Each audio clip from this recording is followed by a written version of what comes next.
because it was a dangerous city that was not being run well, and it had. We're not talking about that though. If you're sending ICE, if you're sending ICE into Minneapolis right now, and gun violence rates are down across the country because of these deportations. Images of masked federal agents patrolling American city streets have ignited a firestorm of constitutional debate. While some see a necessary enforcement of the law, others see a dangerous escalation of executive power. On the latest broadcast of The Issue Is, host Alex Michelson brought together two polarized voices to break down the implications of these tactical operations. Progressive commentator Tyler Cohen and MAGA-aligned strategist Katie Zachariah. As we analyze the footage, pay close attention to the arguments regarding federal jurisdiction versus local oversight. Let's look at the evidence. Talk immigration now with our political panel. On the left, Tyler Cohen, who hosts the podcast No Lie with Tyler Cohen, averages over 200 million views a month on YouTube. And on the right, making her debut on The Story Is, legal and political strategist Katie Zachariah. Welcome to you both. Thank you so much. Welcome, Katie. Good to have you here for the first time. Ladies first, let's start with you. What do you think? Is ICE making cities safer or less safe? I disagree with those people on the poll that say it's making it less safe. I emphatically and completely think that ICE is making our cities safer. What makes them dangerous and the presence of ICE is the violent rhetoric against the ICE agents. Democrat leadership spurring them on to go get out in the streets and fight them, calling ICE agents the Gestapo. That's Tim Walz said that about the ICE agents. That instills fear in people to go fight immigration officers that are doing their job. Let's backtrack. They wouldn't have to be doing this job had the border been sealed in the first place and proper immigration and border regulation were in place during the Biden and Kamala years. What do you think? Less safe, more safe? I think that it's not necessarily the rhetoric that's making this less safe. I think it's the fact that you have these inept, unqualified ICE agents who are shooting unarmed moms 3 times in the face because they wouldn't stop their car. I mean, it's crazy to think that the rhetoric, we heard from Jacob Frey, who is the mayor of Minneapolis, and he was saying, we're a community of peace. Don't take the bait, because we know that Donald Trump wants nothing more than to be a wartime president. And if he can't get it in Venezuela, if he can't get it in Panama, if he can't get it in Greenland, then he's going to send the military into American cities. He's tried to do it in the city that we're in right now, Los Angeles. He's tried to do it in Portland, tried to do it in Chicago, tried to do it in Washington, D.C., anywhere where he can incite violence, so he can feel like a wartime president, so he can justify these troop deployments. He's going to do, and this is just one more iteration of exactly that. Katie, you're shaking your head. Yeah, I'm shaking my head. Renee Good drove into an officer with a car, which is a lethal use of force. That's absolutely untrue. Use a lethal use of force. The sad part about that is that lethal force. The sad part about that is that she drove her car. She hit the officer. It's I think debatable whether she was trying to hit the officer, but she did drive her car, and the officer appeared to be hit from at least some of the camera angles. The sad part about that is that everybody can see with their own eyes, and so we can tell after having watched that footage. There were multiple gunshots where the officer, and according to the New York Times analysis of this, where we can all see, again, clear as day, that these gunshots went in her side mirror, in her side window. Her window was open, so there is no reason why this officer should have been using lethal force. We already know, by the way, that the officer should not have positioned himself in front of this car, but beyond all of that, when we hear from the right this idea that they're going to rewrite history and tell us not to believe our own lying eyes, it puts on full display the extent to which this is all being done in bad faith, all being done to justify this undue force. Katie. Lying eyes is watching an officer walk around the car and having Renee Good drive into him after he had already been dragged by another car 6 months earlier, and it is justifiable self-defense. A car can be a lethal weapon when used as such. Right, when used as such, and that's not how he was using it. And if this officer... Let her finish her point. And he used justifiable retaliatory lethal force against a woman who drove into him. And that isn't, you're saying that's don't believe your lying eyes. I'm saying they're asking us to not believe our lying eyes in defense of the ICE agent. And again, I go back to my original point. ICE would not have to be there had the Biden-Harris administration followed the law, had they enforced border immigration in the first place. No country, no sovereign country can exist without border regulation. We had over 10 million border encounters during Biden and Harris. That's just border encounters, likely 17 million or more illegal immigrants, people that came in unchecked. And as a mom, if I'm Renee Good and I have ICE telling me to get out of my car, I'm going to get out of my car. I am not going to put my kids at risk, leave them motherless, and hit an ICE agent and create chaos. I think that was so irresponsible, and I'm in much disagreement with you. The reaction from parts of the MAGA media ecosystem to this killing has followed a familiar pattern. Shift blame to the victim. The argument goes like this. She put herself in danger. She acted irresponsibly. She left a child behind. The underlying message is unmistakable. What happened to her was her fault. But the video evidence tells a very different story. Rather than debating talking points, it's important to examine the footage step by step.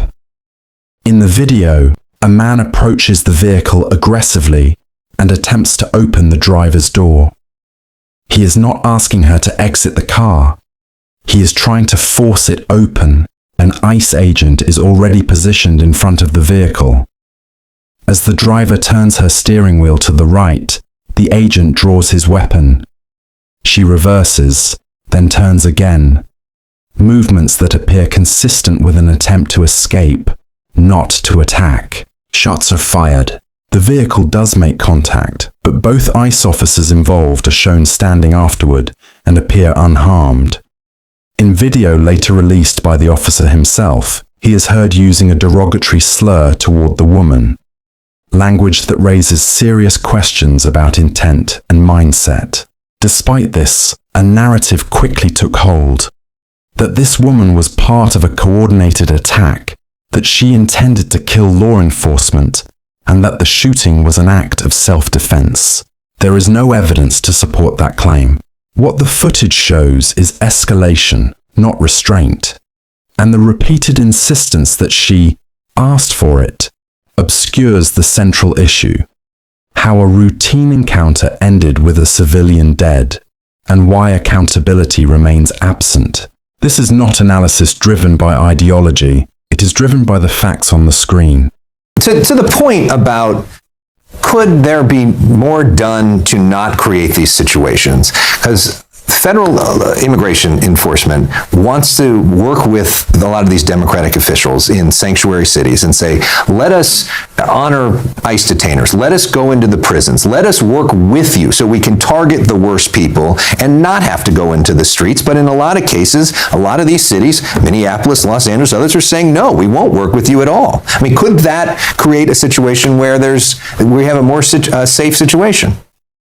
The reality is that nothing justifies the force that we're seeing right now at the hands of these ICE agents. Look, I mean, if you're asking whether it would be easier if everybody just kind of laid down and allowed ICE to infiltrate the cities and do whatever they want to do, of course, but that's not what ICE is looking to do. ICE is looking to incite as much violence, as much pandemonium as they can, so that they can use that as justification to ramp up their operations. We know that these people, again, Donald Trump wants nothing more than to be a wartime president. Greg Bovino wants nothing more than to ramp up these operations. They revel in the violence, the chaos, the dysfunction that they're creating right now. There is no de-escalation happening in any of these cities. There was no de-escalation happening in LA, in Portland, in Chicago, in DC, and there's not de-escalation happening here as you see the images beside me on the screen in Minneapolis. I mean, do you think, Katie, that what do you say to the argument that chaos is the point? That really what Stephen Miller and folks in the Trump administration want is for people to self-deport.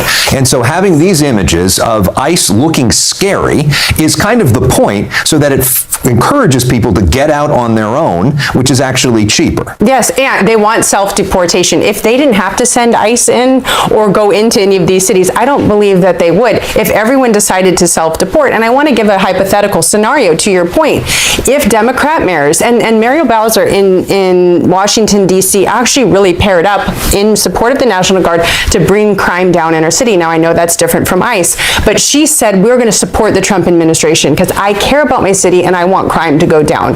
If, for instance, Karen Bass said, we want to see ICE, we want to see less ICE, and so therefore I'm going to encourage people to self-deport. I'm going to encourage people to listen to the authorities, to listen to the federal authorities that are here and in complete agreement and with the support of the supremacy clause of the Constitution based on federal law. I'm going to support this and encourage these people to exit on their own because they shouldn't have been here in the first place. That would de-escalate. If we had Tim Walz not calling them the Gestapo, that would de-escalate a situation. If they knew they didn't have to go into this marijuana farm right up the road in California and not have people coming after them and not be on the defensive, if these people would walk out and say, here are our papers, or here not, or I'm going to surrender, I'm here illegally, and are told by Gavin Newsom and Karen Bass and other governors, this would de-escalate the situation. First of all, if you don't want to be called the Gestapo, do not shoot unarmed moms of 3 in their cars. Second of all, if this is really about crime, how does that answer the question of native-born populations commit crimes at higher rates than immigrant populations? If this is truly about crime. National Guard is in Chicago. For what? Did he say, I want the National Guard in Chicago to only for illegal immigrants? No. Why did the National Guard go to Washington, D.C.? Why? Because it was a dangerous city that was not being run well, and it had. We're not talking about that though. If you're sending ICE, if you're sending ICE into Minneapolis right now, and gun violence rates are down across the country because of these deportations and immigrant populations commit crimes at lower rates than native-born populations. So again, the question remains: if this is actually about crime, how do you answer for the fact that it's not immigrants who are committing crimes at higher rates than last word, because we're out of time. Go ahead. Immigrants, illegal immigrants, and native population, 3 different categories. You are lumping in illegal immigrants and regular immigrants, which I don't think is a fair combination. Undocumented immigrants and immigrants who are documented both commit crimes at lower rates than native-born Americans. Although there's some on the right who would say being here in the first place is a crime if you don't have papers, but that's a whole other debate. Katie, Brian, thank you both for this debate. We appreciate it. It's one that a lot of people are having, and we appreciate being able to do so in a civil way right now. That's the only way we're going to get through this, is we actually talk to each other. Let's start with the video itself, because the footage matters. What we're watching isn't a theoretical debate. It's not a thought experiment.